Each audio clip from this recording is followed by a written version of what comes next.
Milk powder, mango puree,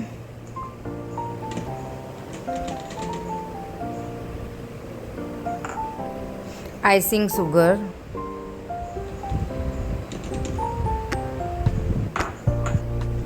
ફૂલ fat milk,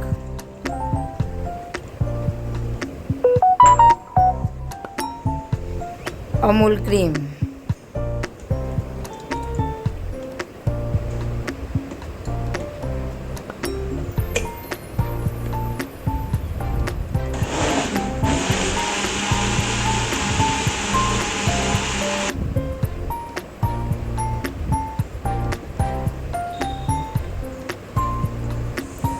ત્રણ કલાક સુધી ડીપ ફ્રીઝમાં ફ્રીઝ કરવાનું છે આ મિક્સચરને.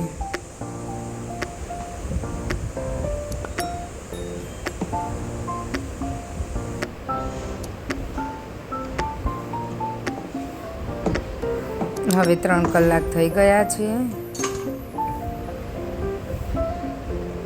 આવી રીતે મિક્સરને ઉથલ પાથલ કરવાનું છે. તમે જોઈ શકો છો મિત્રો.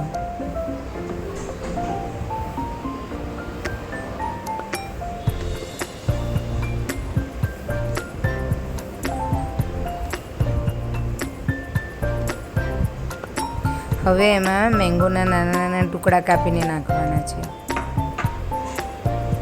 કેસર મેંગો લેશો તો વધારે સારું, પછી તમે કોઈ પણ લઈ શકો છો.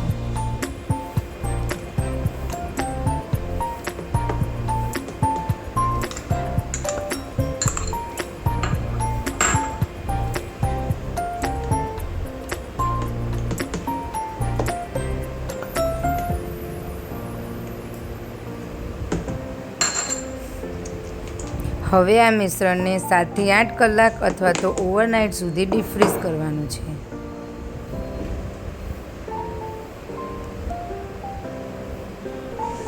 સાત થી 8 કલાક થઈ ગયા છે ફ્રેન્ડ્સ.